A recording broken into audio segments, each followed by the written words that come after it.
5 hires out of 1,000 meetings. That is the actual funnel math at Franklin Templeton, and nobody tells emerging managers this out loud. On this panel, 3 LPs say it on camera. They also say half your job is operations, not investing. And yes, the brown list is real, and Jamie at Screendoor spells out exactly how managers end up on it. Good morning, everyone. I'm Andy Volz. I'm the Chief Commercial Officer at Clear Street. I'm joined by a great panel of experienced emerging manager investors, which is what we're going to talk about today, talent and track record, and selecting emerging managers. So I'll just quickly ask the panelists to introduce themselves. We'll start with Art Vinokur, and then go to Jamie Rhode and George Lai. Hope you enjoy. Sure. Thank you, Andy. Art Vinokur. I head up manager selection for Franklin Templeton Investment Solutions. It's Franklin's OCIO/multi-asset solutions business. Hi, everyone. I'm Jamie Rhode. I'm a partner at Screendoor. We are a VC fund of funds that only invest in emerging managers. And then prior to that, I was at a Generation 7 through 10 single-family office where I managed the VC buyout and public markets book, where we also invested in emerging managers. Hi, everyone. My name is George Lai. Valence Aid, we are a boutique investment office backed by some global family offices. We look for niche specialists and emerging managers, as well as co-investments across privates and publics. Thank you. Art, we'll start with you because you're immediately to my left. Walk us through your emerging manager investment thesis. What do you look for? What makes you select them? Why the emerging manager channel? Sure. I think the question of why is really important because, as we all know, there are risks associated with emerging managers. And the question is, why would you take on that risk unless you get some excess return? And that's really the philosophy for why we do emerging manager work. We find that engaging with firms early on in their life cycles gives us advantages from a negotiating perspective, better fees, better relationships that we can then foster and leverage long term. So that's just on the relationship side. And then frankly, just the return potential. Smaller firms, sometimes in niche less efficient markets. We are a big allocator to alternatives. And sometimes the most alternatives are the ones that are in new markets before they get commoditized and arbed away. So a smaller, hungrier, more active manager probably has an edge. A small anecdote, what got me into this industry 20 plus years ago was a consulting project that I did for my then employer, trying to evaluate correlation between a fund's age and size to their long-term performance results. Small positive correlation, right? Meaning that smaller, younger managers tend to slightly outperform. There's a lot of data issues. This was, at the time when we did not have quite as much data as we do today. But I think the philosophy of that approach still holds, and that's why we still do emerging managers today. Perfect. JB, same question. I know your firm has a little bit different focus. We'd love to hear your perspective as well. Yeah, so Screendoor was actually started by 10 established VCs, and it came from the idea that their existing LP base was asking them, how do we invest in the next version of you? Well, at the same time, they had a lot of emerging managers coming to them, not only asking for mentorship, but capital and real capital, and not just tiny LP checks that other established VCs invest in each other. And so they started Screendoor with the idea of, can they create an LP that they all wish they had when they were starting their first funds? And so they had gone out and raised outside institutional capital and began investing in early stage emerging managers.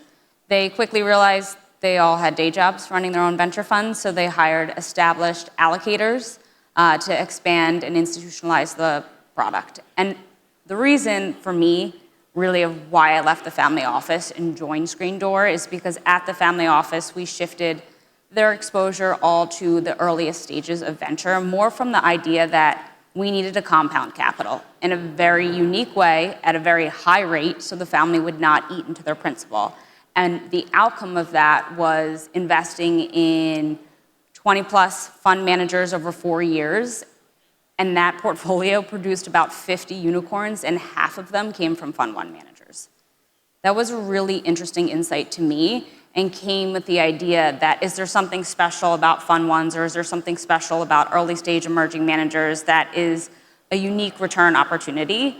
And so fast forward 9 years, that turned into 45 funds, and we really saw that particularly in venture, that at the earliest stages, emerging managers have some version of a unique insight, a temporary opportunity. It may get arbitraged over time, but there's something special about the emerging managers in venture in particular that really drove my reason to join Screendoor and start to institutionalize the product. So George, focusing on something Jamie just said, so let's say you launch an emerging manager platform, you're very successful. What happens when they are now all mature managers? Do you have to think about exiting them, rotating them out, or do you stick with them when they've succeeded? We'd rather not. We want to stay with them as long as possible. But I think at the end of the day, when we invest with any manager, we just start with the simple, what is the investment thesis that we have in place? Has the investment thesis changed? Is it broken? We usually start by thinking about what theme, what exposure, what asset class, what strategy do we want exposure to? Emerging managers is a good way to add alpha on top of that thesis. If that emerging manager happens to graduate or go through an inflection point where that thesis might not continue to give you that alpha, the value add, then we will look to exit. But for the most part, let's hope we don't graduate from these managers and just hope we stay with them forever. That would be the dream. Great. Art, where are the most interesting opportunities now in the emerging space? So I'll probably segregate my response into a couple of categories in terms of just the types of managers that we see emerging, right? We've seen the evolution of talent and the way talent comes to the market in the last several decades, and I'm sure it kept evolving before that too. For the longest time, banks were a large source of investment capital. You would start out in investment banking, then move up through the ranks, become a successful trader, run a business, and then you spin out and launch your next successful business. Following regulatory reforms, that pipeline hasn't shut down completely, but has really evolved. That pipeline now feeds into other asset managers, whether it's hedge funds or multi-strategy firms or pod shops. And a lot of supply of new talent these days comes from multi-strategy firms. There's only a handful of them, as we all know, but they're quite sizable in terms of number of PMs, famously known for the high degree of turnover and supply of talent, certainly within hedge funds, but within other areas as well. So supply of new talent from large established alternative firms has definitely been a very fertile ground. In terms of investment opportunities themselves, one of the advantages over emerging managers that I was flagging earlier is their ability to go after new opportunities. And those new opportunities evolve and change over time. Several years ago, it was digital assets. My head of macro for our team, who's probably in the room somewhere, over the last few years has probably seen 300 digital assets funds in the alternative space.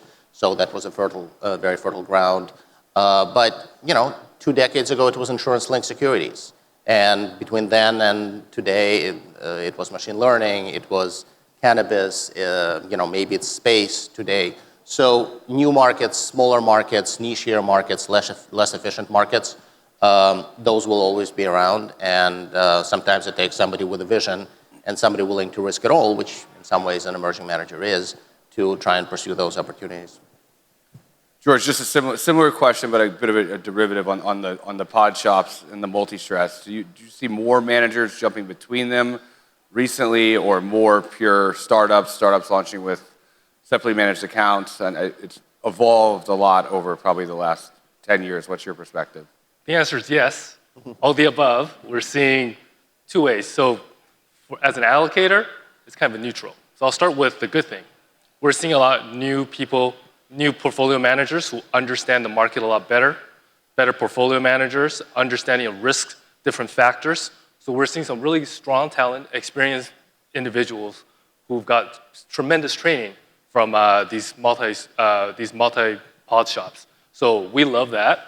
I think the risk management, the tools that they have on hand, and the fluency of using the tools, I think we're at a fantastic time to pick these managers. On the other hand, these pod shops, they're also going after the same talent we're going after. I can't help but think about some of the best investors, the best talent. Why would you want to launch your own firm when you could do what you love without having to go through compliance, without having to go through registration, marketing? when you could just be doing what you love doing. So I think there's a nice group, nice club of really talented investors who I do not have access to. So really it's a wash for me. So it just makes our jobs a little bit tougher in order to find the right managers. And if I may interject, Please. I totally agree with the dichotomy of better supply of talent, much more mature, a lot of training happening on those firms. Having said that, there are a lot of strategies that don't work in a pod shop model. We know how those models are built, very risk constrained, very tight, very factor driven. There are plenty of strategies that just don't work in that model. And that's why I find that as capital gets sucked out of the market and as talent from the really pod appropriate strategy gets sucked out of the market, that frees up the space a little bit for managers who operate in other strategies. Distressed debt investing doesn't work in a multi-strat, but probably works very well, well, maybe not today, but is a very interesting strategy. There's actually a very high-quality, well-respected manager in Europe that has launched a multi-strategy, multi-manager pod shop specifically focused on strategies that don't work in a classic long-short equity factor-constrained model. So credit, relative value, less directional, more directional strategies with potential for higher volatility.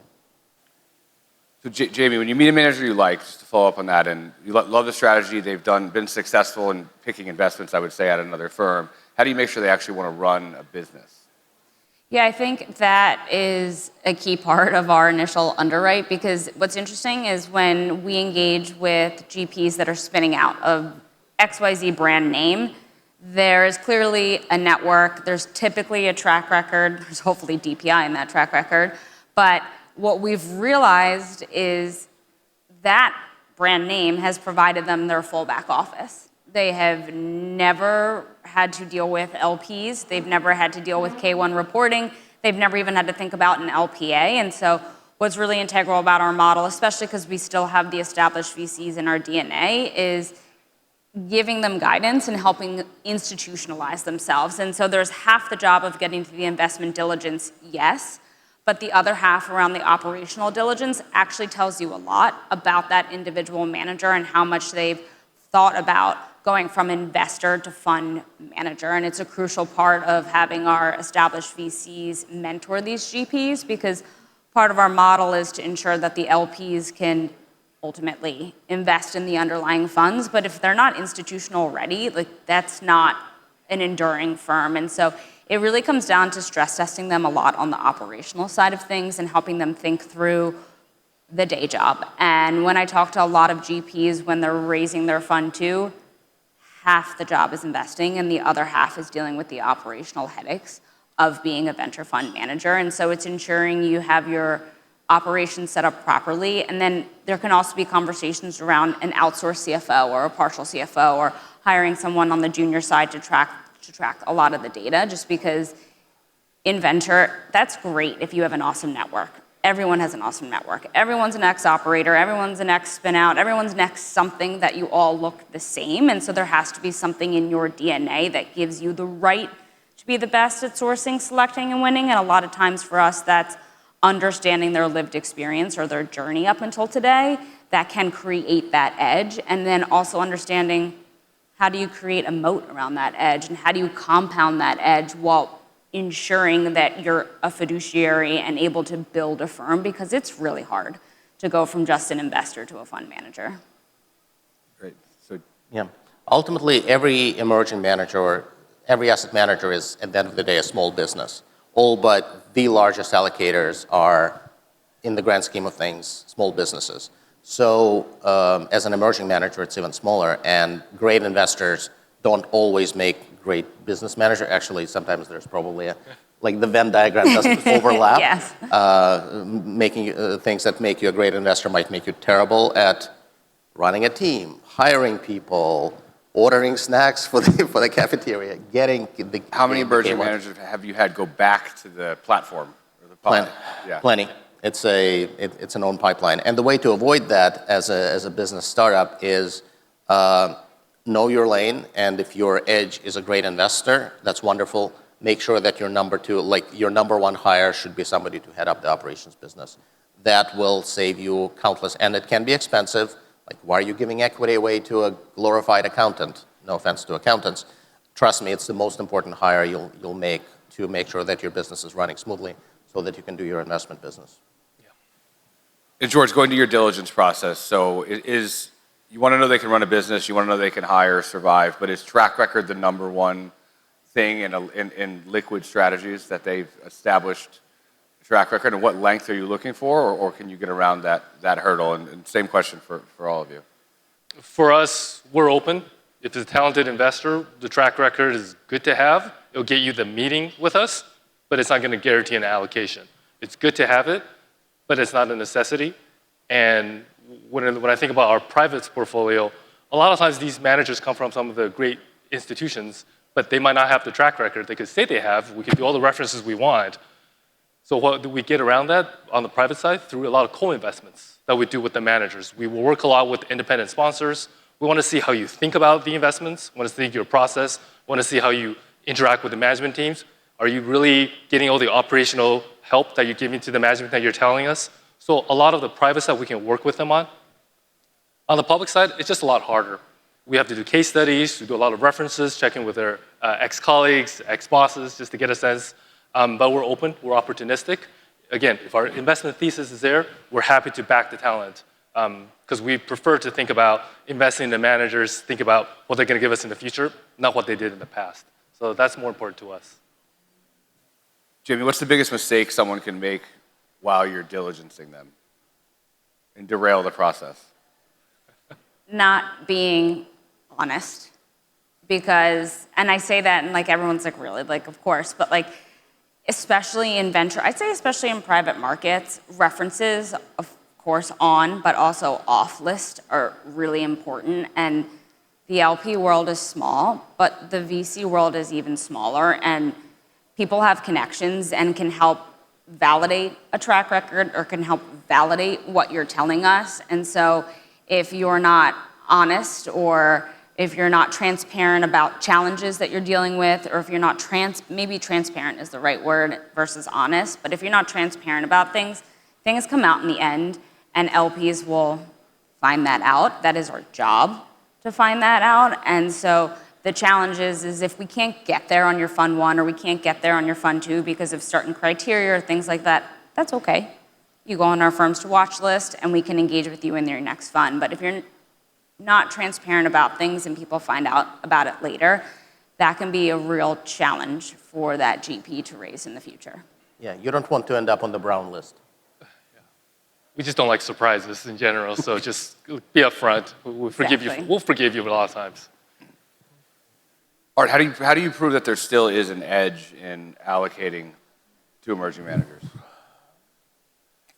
I think the proof is in the pudding, and we have seen smaller managers, emerging managers deliver something really differentiated and really attractive. And we continue to do that, even though we're obviously a larger organization now, and we cover a lot of different asset classes. There is something really refreshing about a new manager with a new idea, with the kind of the fire in their eyes to make that idea a success. And that's what keeps us exciting. That's what keeps us interested in our jobs. And it's not just self-serving. We do see better outcomes for our clients as a result of that. Sometimes it's as simple as getting better terms and fees and having a stronger relationship that then pays dividends as the manager matures and becomes a more meaningful part of your portfolio. That alone, in certain asset classes, fees make or break a business, right? Certainly in public markets, that's a much bigger differentiator. But ultimately, it's the strength of the relationship. It's the understanding that you glean as you see a firm grow, the patience that it gives you to ride out the rough period so that you can get to the great beyond of great success. We're big believers in that, which is why we continue to spend time and allocate capital and effort to the space.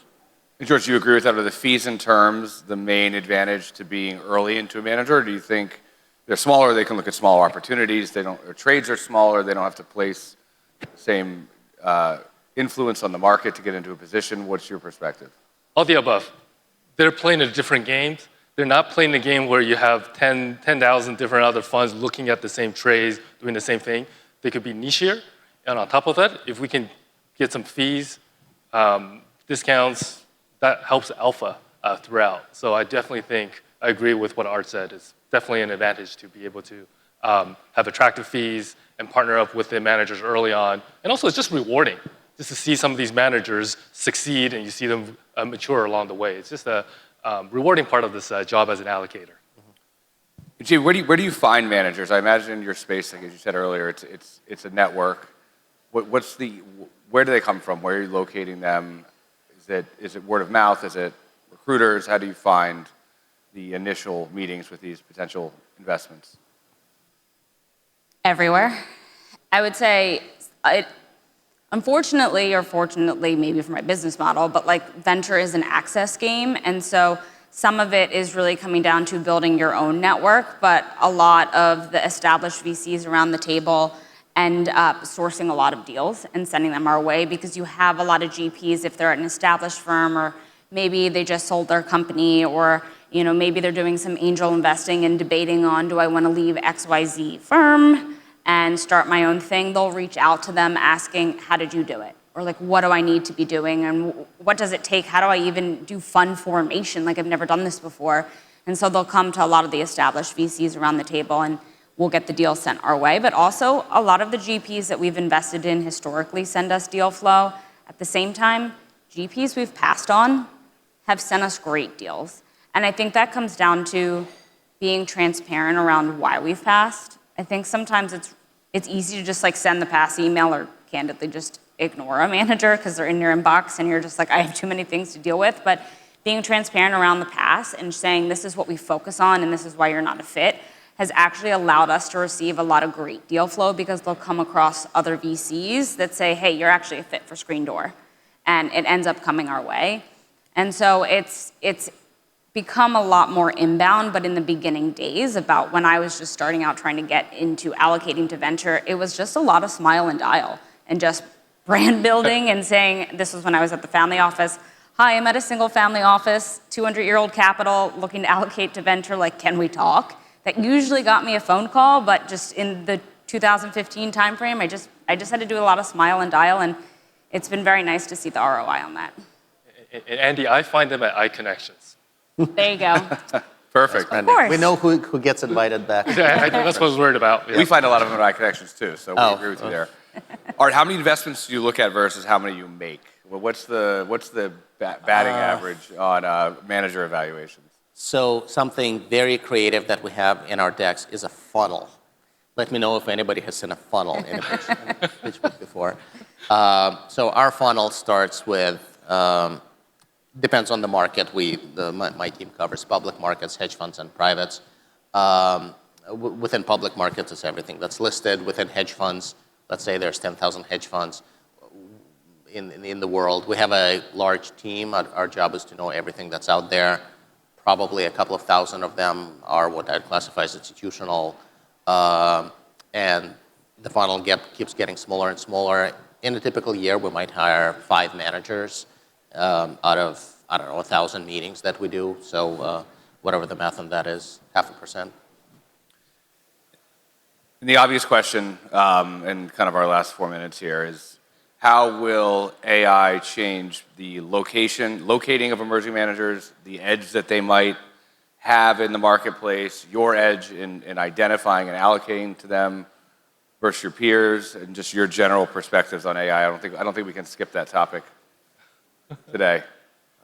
Wouldn't be an iConnections. I'm happy to start with that. I would say the way I think about allocating in venture is there's an opportunity cost to $1. And so I need to be ensuring that I'm putting my capital to work in networks and geographies with consistent outlier production, because that has a higher probability of turning into the big winner versus allocating it to an emerging geography or an emerging network. And so if you're early, you're wrong. But it's also important to be thoughtful about where you want to allocate your dollars, because in venture, the winners come out of the edges or the tails.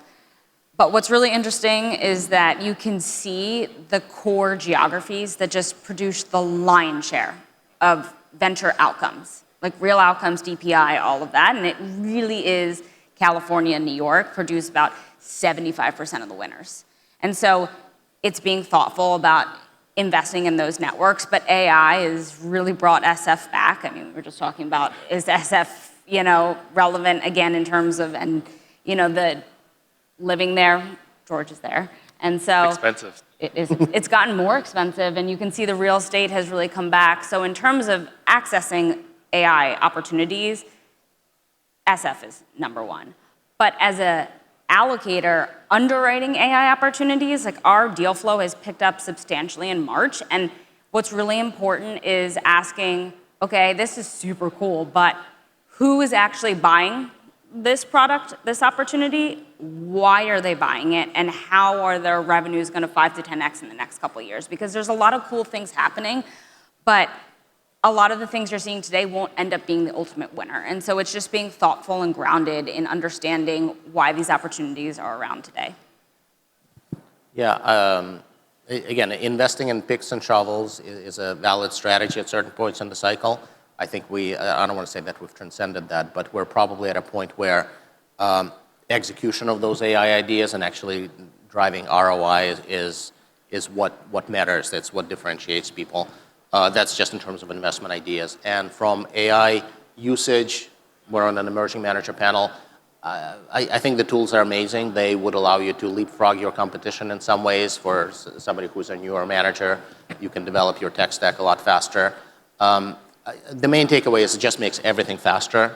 Alpha probably decays faster as a result. Manager underwriting can happen faster. It's probably not happening faster today, but it should, arguably. And competition just picks up and everything moves at a faster pace. George, is there a George Lai AI agent at Valence 8 in the future? Well, we can't tell you about it, but yes, there is. But just to add on that, I think AI is making everything democratized. You're definitely getting some commoditized. All the data is available, but I think it places a premium on judgment, both from an allocator and our perspective. And I think there's a premium to be said with regards to, we all see the same data, but how do we interpret it and how do we size it? Who do we back? That's a different thing that I think in the interim next few years, next few months, I don't think we'll be replaced for that yet, but it's just something we need to keep an eye on with regards to judgment. Yeah, tools end up commoditizing things, but alpha is finite. Superior managers, by definition, is a subset of the total manager pool. So not that our job can be automated and kind of outsourced to AI, but at the end of the day, there's only so much quality and talent out there that you can pursue, whether we are the ones doing it or your AI tools. I think we're right on time here. Thank you, Art, Jamie, and George. I think that was informative, and thank you all for being here.